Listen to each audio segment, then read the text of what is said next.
तो सबसे पहले हम समझ लेते हैं कि प्रपोजिशन है क्या। Preposition is a word which establishes the relationship of a noun or pronoun with the other words of a sentence। बिल्कुल क्लियर है डेफिनेशन से कि प्रपोजिशन एक वो वर्ड है जो रिलेशनशिप को एस्टेब्लिश करता है। किसकी रिलेशनशिप को? एक नाउन या प्रोनाउन की रिलेशनशिप सेंटेंस के दूसरे वर्ड्स के साथ में क्या है। मैंने नोट भी ये दिया हुआ है, it often comes before a noun और प्रोनाउन। प्रपोजिशन जैसा कि उसके टर्म से ही बिल्कुल साफ है, pre means before, position means position. जिसकी पोजीशन नाउन या प्रोनाउन के पहले होती है वो प्रपोजिशन है। और जिस नाउन या प्रोनाउन के ये पहले आता है उस नाउन या प्रोनाउन की रिलेशनशिप बाकी दूसरे वर्ड्स के साथ में क्या है, इसको ये एस्टेब्लिश करता है। जैसे मैं कहूं कि the book is on the table, तो टेबल का बुक के साथ में क्या रिलेशन है कि टेबल के ऊपर बुक है, ये रिलेशन है। चलिए देखते हैं कि कितने काइंड्स होते हैं प्रपोजिशंस के। तो हम काइंड्स पर आते हैं। वैसे तो कुछ बुक्स में ऐसा होता है कि जो प्रपोजिशन है, प्रपोजिशन के जो काइंड्स होते हैं वो किसी किसी बुक में 4 होते हैं, किसी किसी में 5 होते हैं, वो किसी किसी में 3 होते हैं, किसी किसी में 4 होते हैं।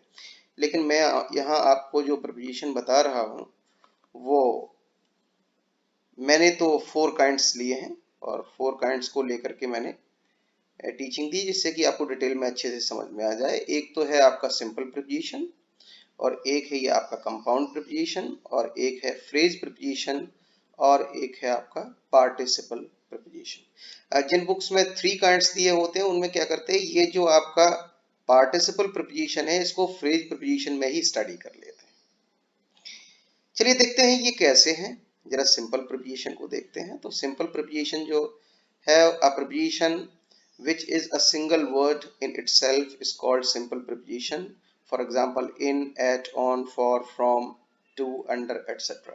सीधा सा आपको समझ में आ सकता है ये कि एक प्रपोजिशन जो अपने आप में एक सिंगल वर्ड है, जो 2 वर्ड से मिलके बना हुआ नहीं है, एक सिंगल वर्ड है इन इटसेल्फ, और वो प्रपोजिशन जो है वो सिंपल प्रपोजिशन है। जैसे आप देखिए, इन है, ये कोई 2 टर्म से मिलके नहीं बना है, प्रपोजिशन है, एक सिंगल टर्म है। एट सिंगल टर्म है, प्रपोजिशन है।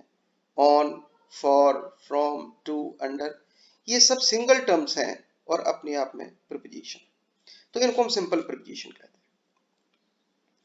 फिर आते हैं हम कंपाउंड प्रपोजिशन पे। तो कंपाउंड प्रपोजिशन में क्या है, a preposition which is a single word in itself but is the mixture of 2 words is called compound preposition. ये एक सिंगल वर्ड होता है लेकिन ये 2 वर्ड्स का मिक्सचर होता है।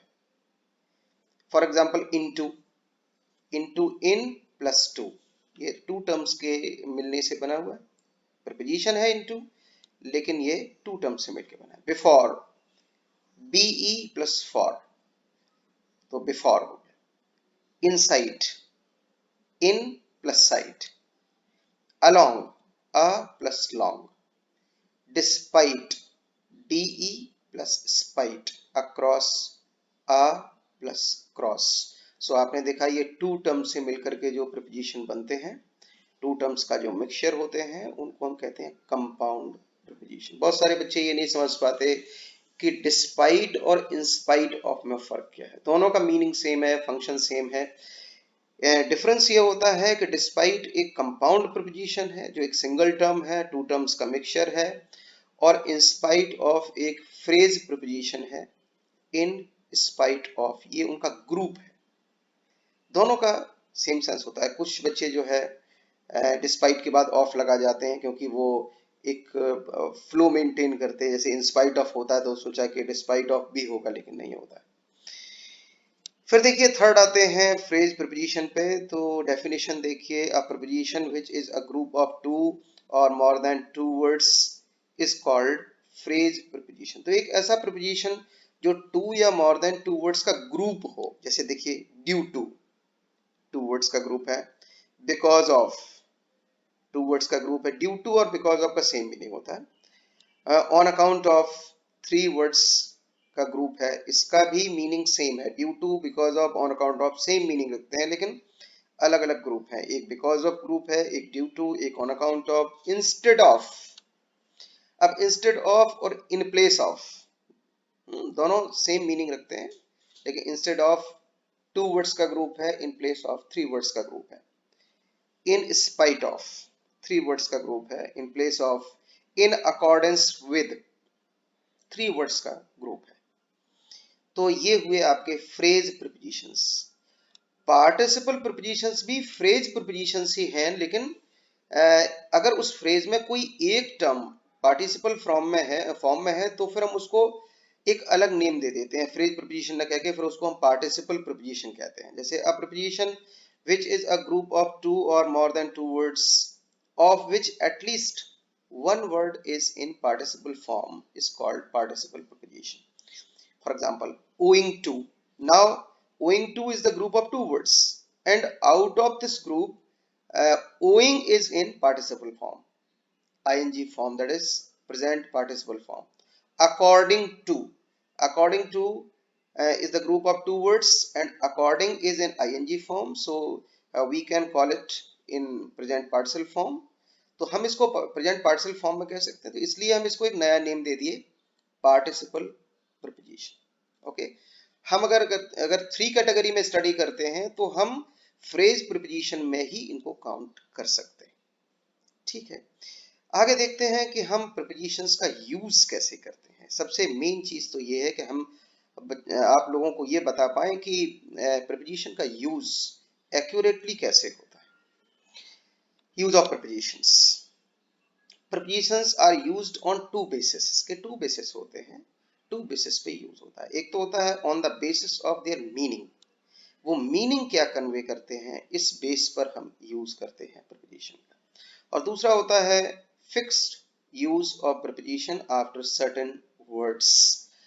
इंग्लिश लैंग्वेज में बहुत सारे वर्ड्स ऐसे हैं जिनके बाद एक सर्टेन प्रीपोजिशन ही आएगा। जैसे फॉन्ड है तो हमें मालूम है कि फॉन्ड के बाद ऑफ ही आना है। इंटरेस्टेड है तो इन ही आना है।